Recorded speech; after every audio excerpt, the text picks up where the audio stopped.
Welcome to another class of analysis of Boolean functions. And today we will talk about linear threshold functions and Khintchine's inequality. Let me share my screen.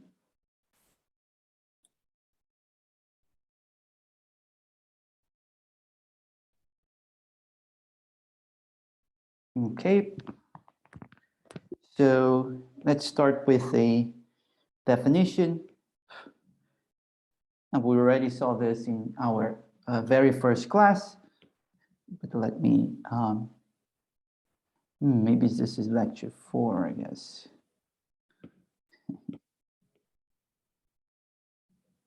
Just check it out.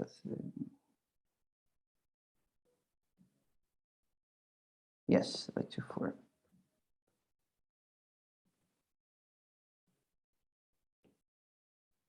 So let's start with the definition. So what's a linear threshold function?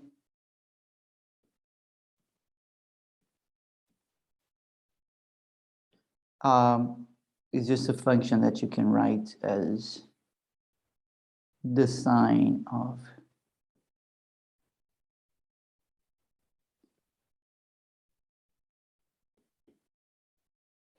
okay. And in our first lecture, we showed a theorem. I mean, we made a comment about a theorem of Perez, which is about the noise stability of such a function. And this is always less or equal than some constant, universal constant. I think it's like 4/pi or something times the square root of delta. Where to recall you, this is by definition noise stability delta of some function is just a probability that f of x is different than f of nx, where x is uniformly distributed in a Hamming cube and n is distributed but with bias variable. So probability of being -1 is delta, and probability of being 1 is 1 minus delta. Okay, so this is flipping the digits of my vector entry x with probability delta. Okay. So the first observation I would like to make is that if f is a linear threshold function,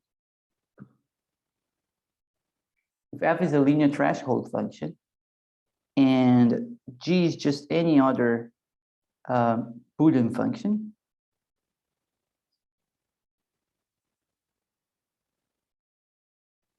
such that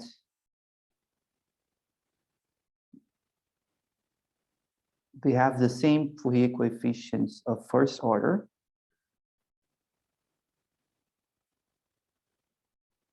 then they actually are equal. Okay, and the reason is quite simple actually, because well, what do you know? We do know that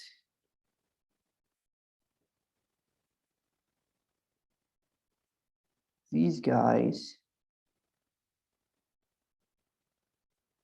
what is this? This is just expectation of f of x against this polynomial.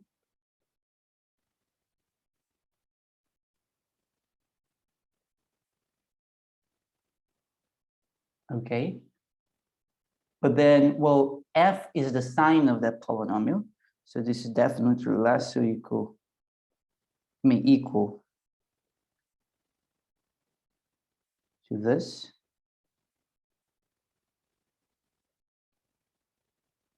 But then for any Boolean function, which only has plus or minus 1 as values, I can then plug it here.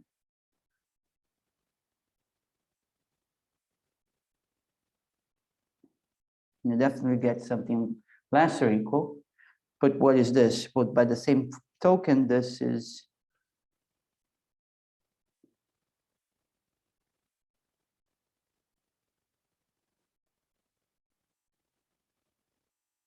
but these are equal to f, and so therefore this inequality here has to be an identity, and this can only happen if G is the sign of that. So that is if G is F.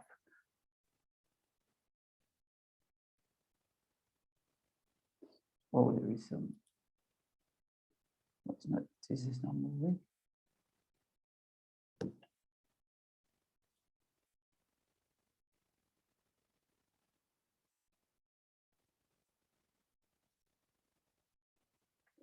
Let me share my screen again. It seems to be have a problem.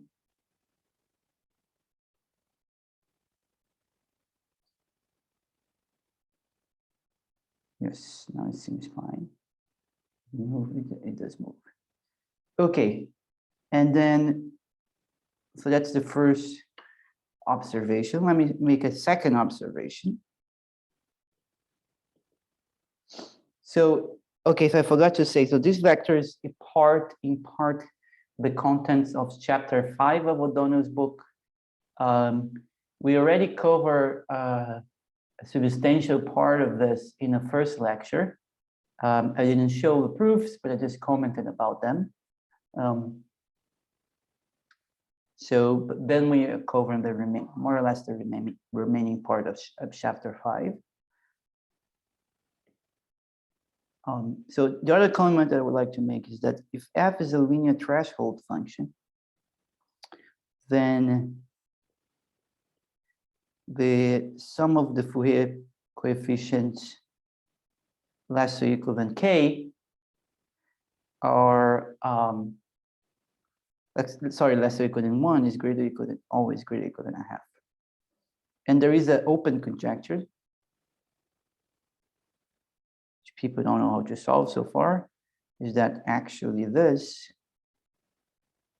should be greater or equal than 2 over pi. Okay, and this would be optimal because the majority function, which is maybe I should say this here. Recall that the majority function of x is just the sign of the sum of the variables. So it's one is a linear threshold function as well. This is also sometimes, these guys are also sometimes called weighted majority.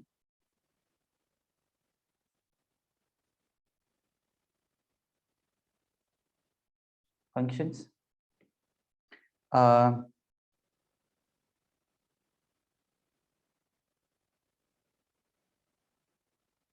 Yes. And so for the majority function, so unweighted, we know that asymptotically when n goes to infinity, this thing converges to 2 over pi. So that would be a sharp problem. So people still don't know this. So this is a nice problem to tackle. It seems still a bit hard to prove such a thing, but it is doable, I would say. But I think there is not much attention to this because this is one of these cute conjectures that is not that important, but it's still open. And so why is this greater or equal than a half? Well, that's because of the Khintchine's inequality, which we will show in a moment. But basically, so let L of x be this guy.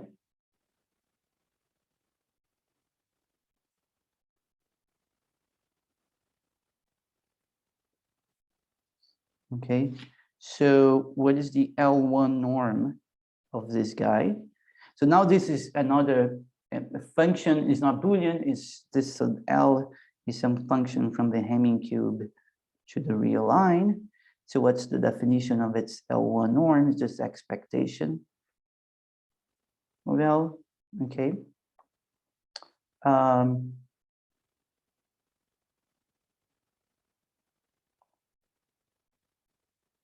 Yes, and so F, of course, and F here is the sign of L of X. And so,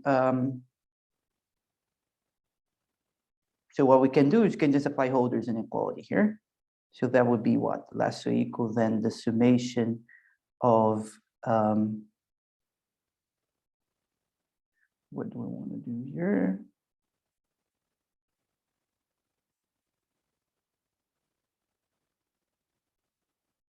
Oh, okay, so this is, what is this? So this is the expectation of F of X times L of X. Okay, so this is exactly the same thing we did before. Just this thing we did here. Oh, again, the same problem.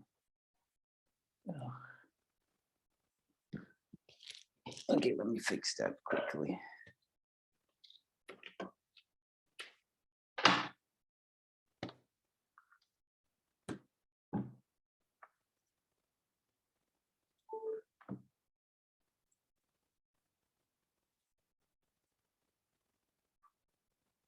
Okay, how is it? No issue.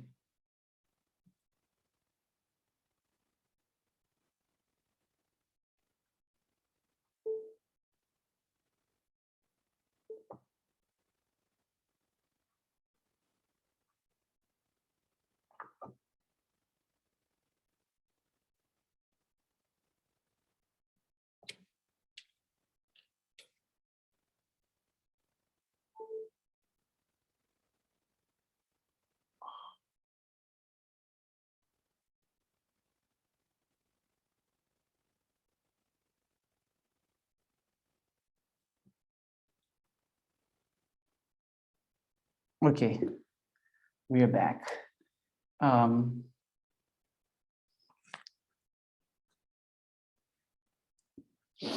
Okay, so we had this, and then we can look at this calculation here, which is exactly what we're doing here. So we can apply Holder's inequality to this bit. So what you get, we get this is less or equal than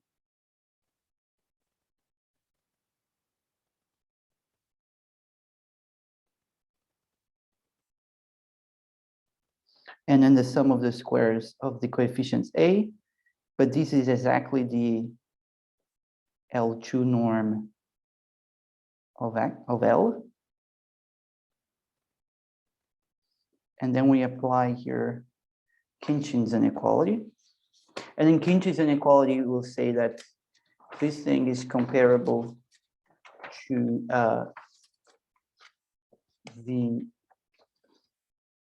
so this is what the L2, yeah, this is W less or equal than 1 than F. And then Khintchine's inequality will say that this is less or equal than, I think this is square root of 2 E of L of X. Okay, which is the same as the L1. So then we can cancel this term with this term. So we can cancel this with this. And then we get, let me put here.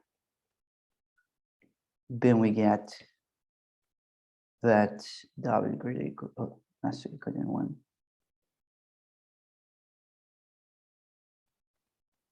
Oh, there was a half here that I forgot. Is greater or equal than a half. Okay. And this guy here that we use is called Khintchine inequality.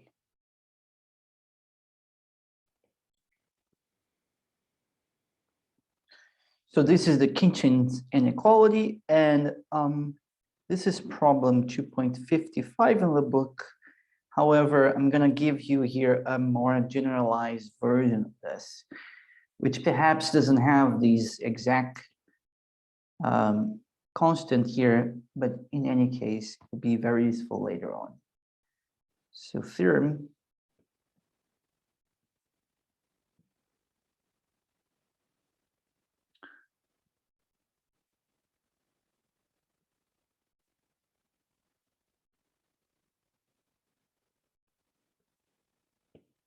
Okay, so what it states the following. So let's say, suppose you have like A1, A2, AN, these are real numbers.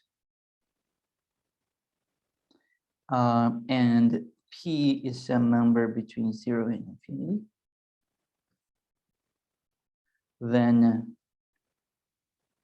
Then we want to consider the following expectation. Say you do X in a product. Okay, let me write explicitly what I want. This would be what? Xi, AI, I equals 1 to n. And you do moduli of this raised to the power p and then 1 over p. Okay, and I do know that X is uniformly distributed in the Hamming cube. Okay, so I want to know what this is. And the inequality says that this is bounded by the L2 norm of the vector, but also from below by some smaller constant. Okay, so this is like some, and then the same thing.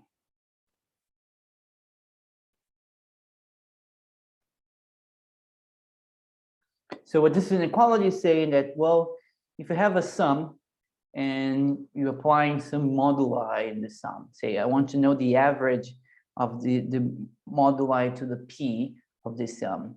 This is basically roughly the sum of the squares. That's what the inequality is saying. Okay, so let me prove that.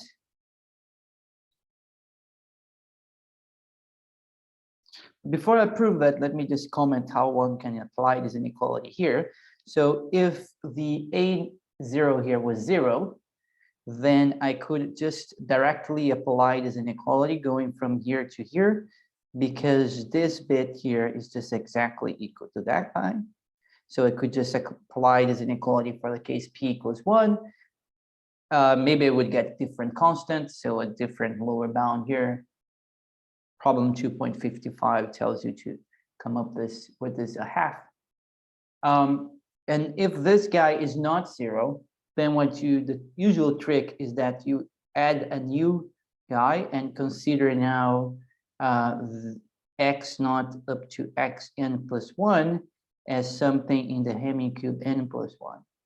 Okay, and then you write the inequality that you get from that, and then once you are in here, then you open what this inequality is, and then you see that when x naught is 1 or x naught is minus 1,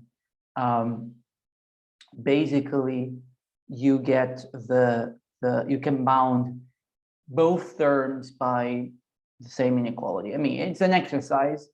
I'm not going to tell the exact details here. But the trick is just to consider that, as I said, to consider like including a new guy. Okay, so you can also prove this inequality, for instance, if you say add some a naught here. Okay, in any case, so let's prove this, and the proof is the following. Let me prove first the left-hand side for, say, p greater or equal than 2. So let me, just for convention, write this as a vector. And so, so I can say that the left-hand side is just what? It's just the L2 norm of this vector. So,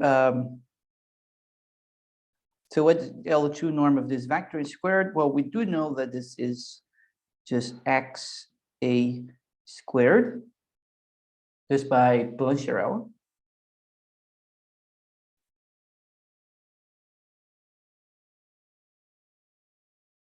And then what we do know, and then, okay, so then if P is greater or equal than 2, I can just apply Holder's inequality with the function 1, and which is also an instance of Jensen's inequality. And then, well, let me remove that one and put just a half here. So let's say Jensen's inequality. And this would just be bounded by that P, 1 over P, okay? And that shows the left-hand side, which left-hand side, I mean this part. What happens if P is, say, between 1 and 2? What you can do is basically the same, but now you use Holder with these two functions, and you write with the dual exponent Q. Okay, so then you bound this by EX a P, 1 over P, and you apply for Q here. Yeah, so Q here is P divided by P minus 1. And then you use the right-hand side inequality, which I didn't show yet. So you use this right-hand side. So if you prove the right-hand side, we can prove the left-hand side. And so what you get is, and this is going to be what? This is going to be the 2 norm times CQ. And then you can cancel this 2 with this guy, and then you just simply get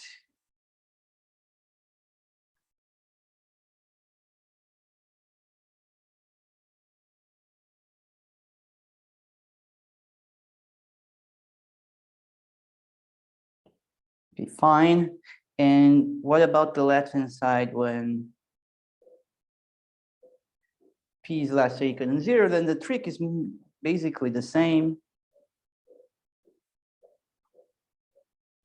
We just write now in a different way. You write here, say P over 2, and you write here 2 minus P over 2.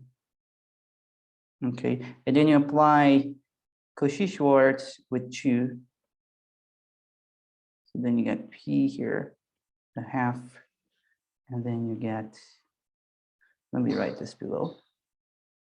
Then you get expectation of X P 1 over 2, and then expectation of X 4 minus P to 4 minus P over 2 to a half, sorry.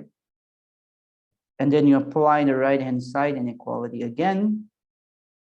And what you get is C of 4 minus P raised to 4 minus P over 2. Expectation of this guy. And now just the 2 norm of this guy raised to 4 minus P over 2. And you see that in the end, everything cancels. And so you get that the norm 2 is less or equal than what? You have to raise up 2 over P. So is C 2 over P, 4 minus P over 2, 4 minus P. C.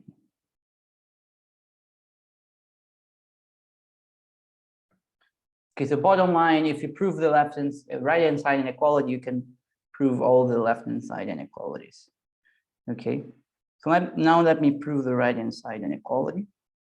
Okay, so the right-hand side. So you start with just computing the expectation of cosine hyperbolic of lambda times the moduli of x a, okay? And since the cosine hyperbolic is even, this is just expectation of E lambda and without the moduli now.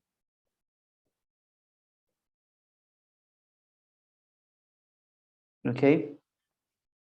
So let me compute each one of these terms. What is this? This is splits in 2 bits.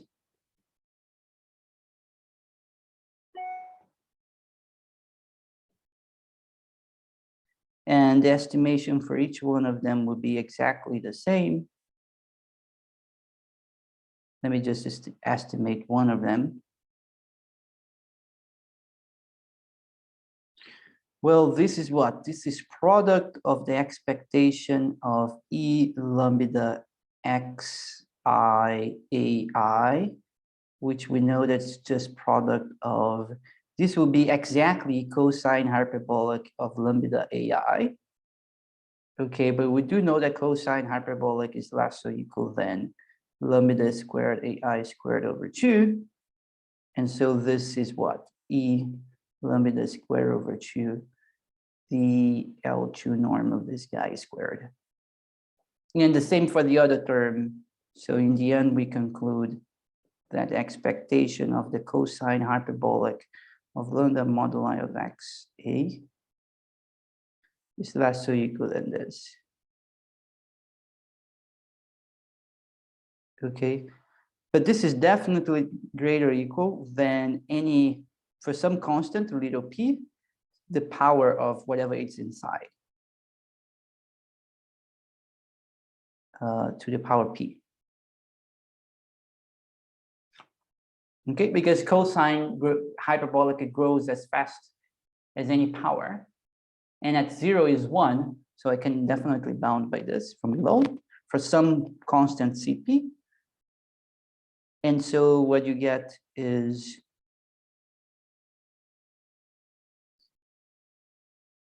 and so what do you get now? So then now you choose lambda to be exactly 1 over this guy. And so what you get that 1 over a 2 to the power p expectation Cp, expectation of to the power p is less or equal than e to 1/2. Okay, and that's what you wanted to show, because that is exactly the right-hand side inequality.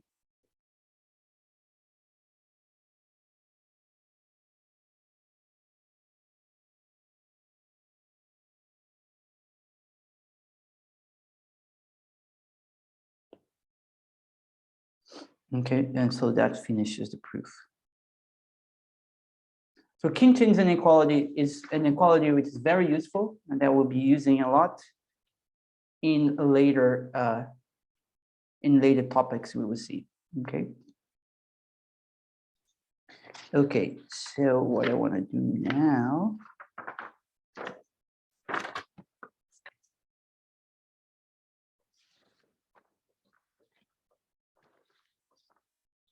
Okay, I want to do another observation.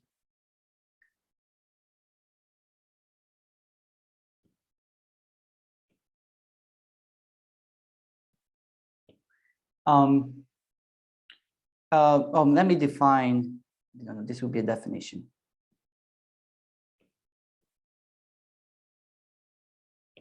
So I would say that f is a polynomial threshold function of order k if I can write f of x equals the sine of p of x, where p is some real polynomial of degree, this is several variables, of course, of degree of p is less or equal than k. Yep. And then you can show that, let me put it as an exercise, similar as to the other one.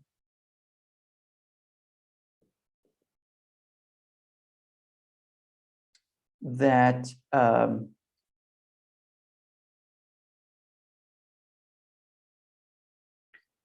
if f belongs to here and g is just any Boolean, function and f hat equals g hat of s for all sets of size less or equal than k, then that implies that g equals f. Okay, that is the analog of the previous one when we had only a polynomial to give one.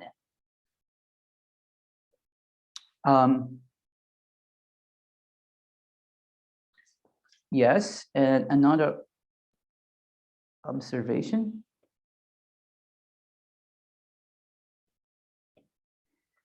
Which is the following.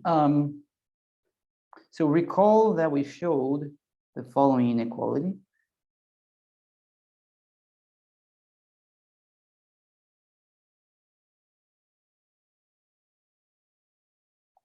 This thing was actually like 2 divided 1 minus 2, or something like that, which is bounded by 3. This is less or equal, of course.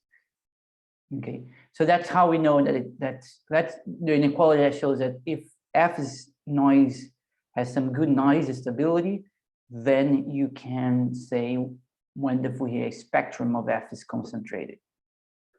Okay.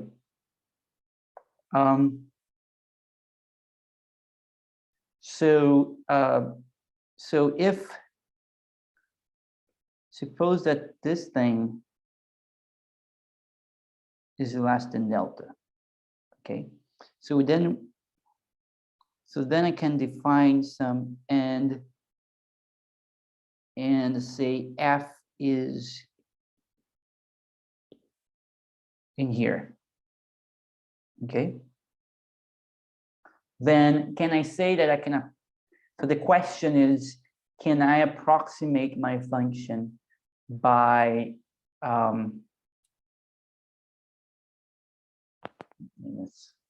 no.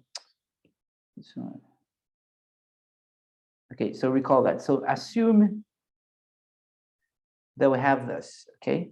Then the question is how good I can approximate f by some g.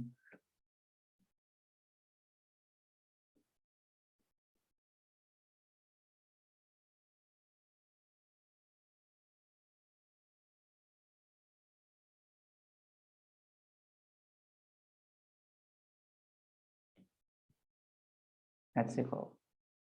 Can I approximate my function by a polynomial threshold function of order k? And the answer is yes. And let me see. So I can just define g of x as the sign of, I just truncate the Fourier coefficients of f up to order k. And this guy will be automatically there, plus the distance of f to g, which we know that is by definition the probability that f is not g.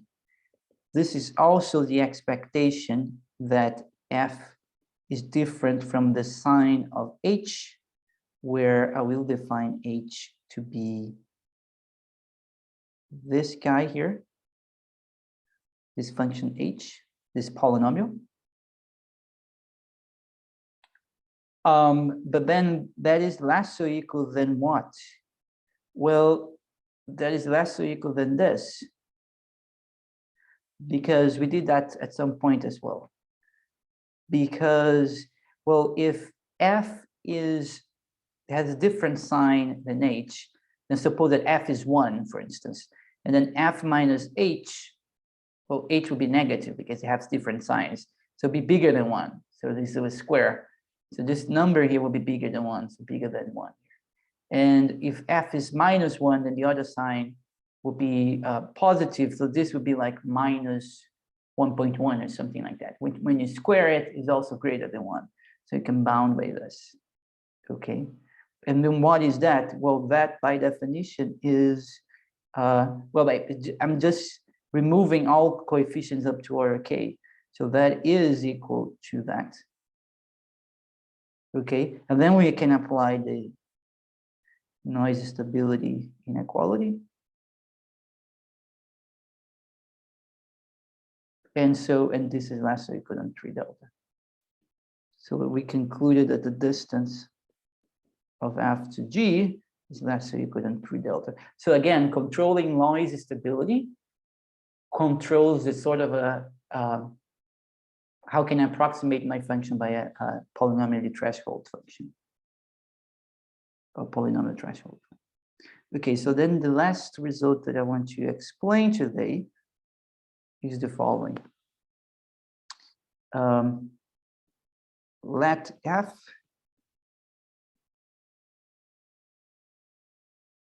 delta positive, s positive, such that we have the following inequality. S is greater or equal than 4 times the Fourier norm 1 divided by delta squared. So let me just define here. So the book uses this notation for this sum.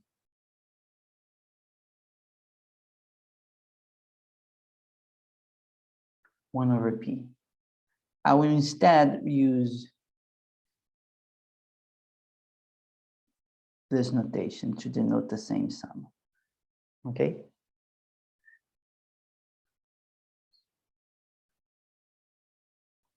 So suppose that S is big enough, comparable to delta, which is big enough is quantitatively given by this. Okay, then there exists a multilinear polynomial Q,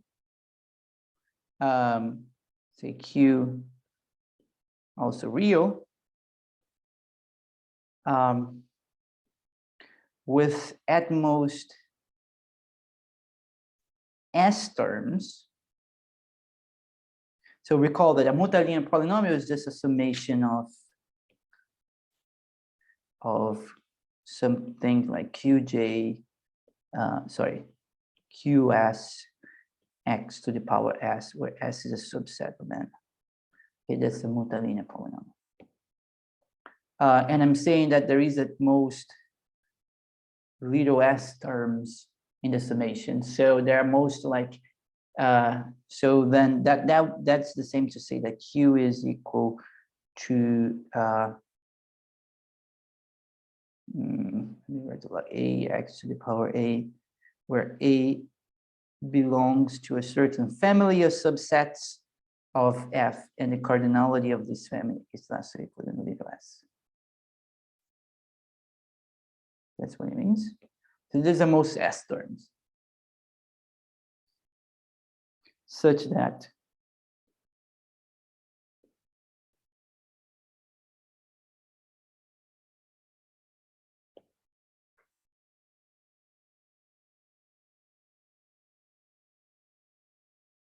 okay. So in particular, if f was a Boolean function, then and if this number is like a half,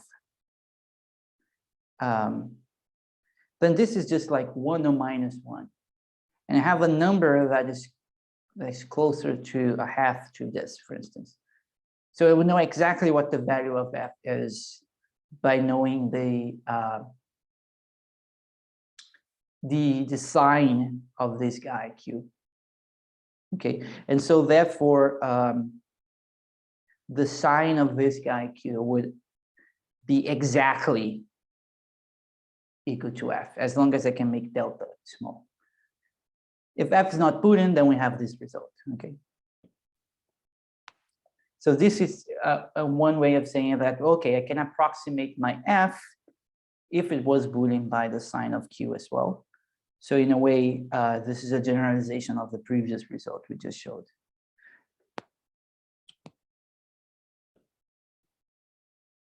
And this is a nice illustration of the probabilistic method. So that's why we are presenting here. Okay, so we'll let P of x, and then Q will be just some scalar times, just some multiple of this P in the end.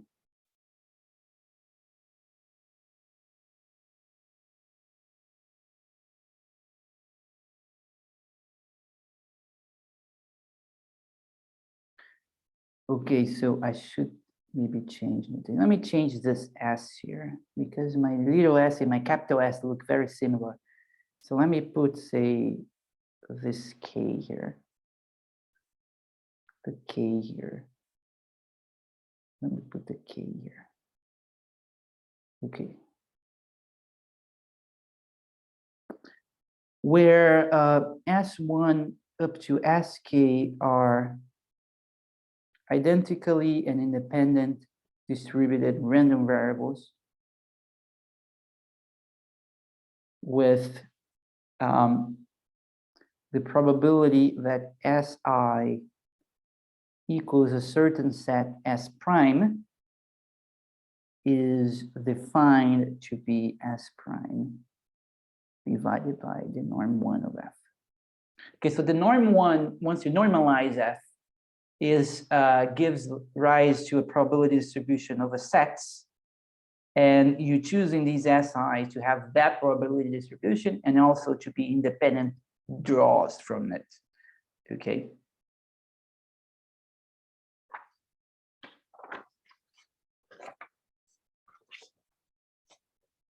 So let me compute what is the expectation of the sign of F hat of, say, S1 x to the power S1. Suppose I fix a vector x in the Hamming cube and I compute that expectation. Well, we just have to write what it is the value of this thing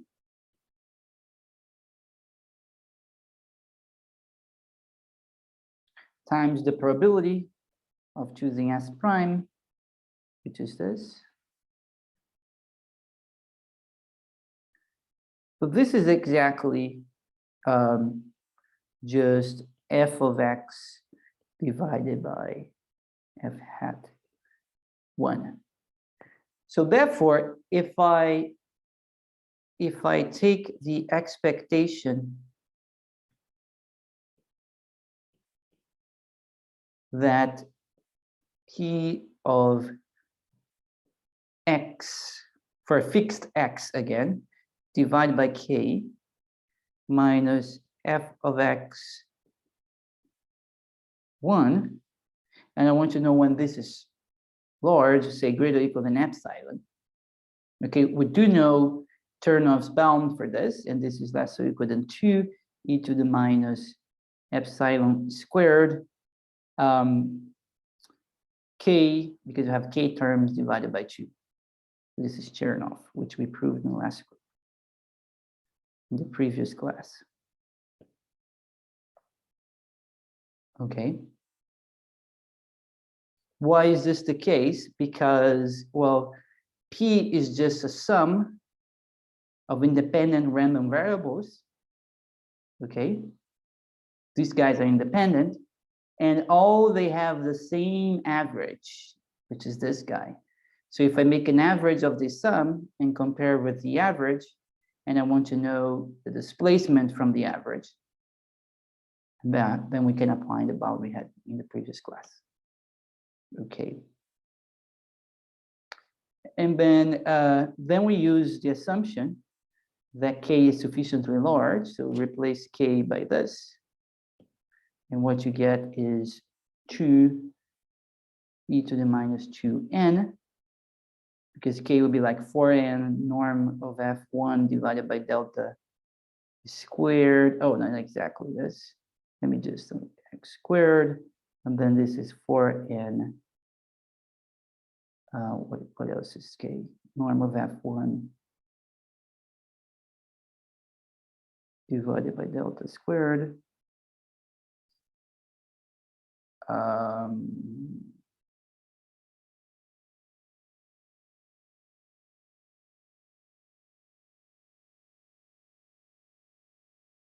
Okay, now I have to choose what epsilon is. So let me choose epsilon to be delta divided by this.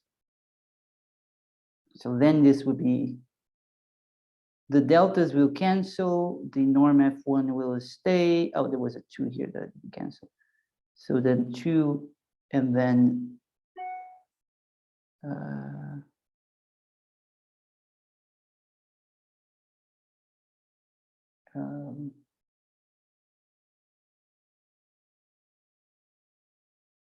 delta squared 2n, it's really because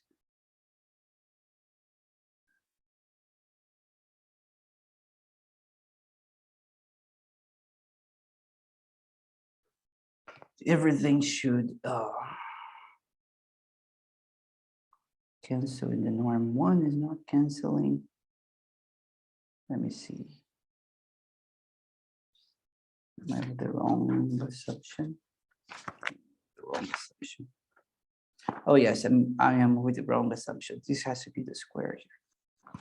Okay, now it makes sense everything.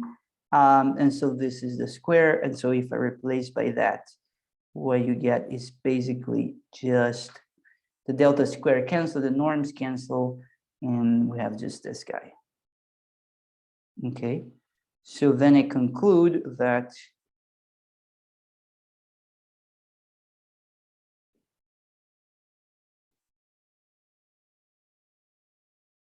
bigger or equal than delta divided by norm f1 is less or equal than 2e to the minus 2n. And then what you want to do with that is saying that this is less than 2 to the minus n. So that's why it was the choice, okay? This particular choice. You could improve this choice, of course. But then what is saying that for every x, this expectation is less than 2 to the n. Okay, so then, well, but how many x's I have? I have like 2 to the n x's. So then I conclude that, oh, this is not the expectation. This is probability. So then I concluded the probability for every x, 1 over k px minus f of x divided by the norm 1 is greater or equal than this thing. This is less than 1. So that implies that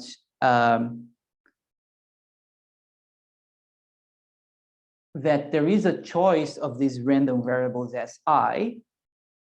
These are the guys who are doing probability. There is a particular choice, an instantiation, let's say, of these random variables. So that there is S1, Sk fixed, such that if P of x equals the sum of the sine of f hat of s, x to the power s, Si, yes, I equals 1 to k. Now there exists a choice. Then what?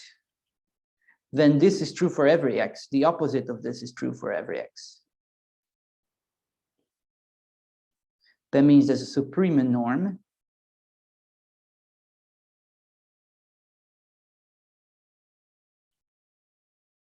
Is less than delta divided by f. At 1, but that implies what? If I multiply, that implies that q minus f infinity is less than delta, where q is norm of f1 divided by k times p. And that finishes the proof. Because I just found a polynomial which has at most k terms and such that is close to my guy. Okay, so that's a very nice, like very simple but also nice application of the probabilistic method to find an approximation. And these sort of things we will see more often in the following lectures. And that's all I have for today, and then see you next time.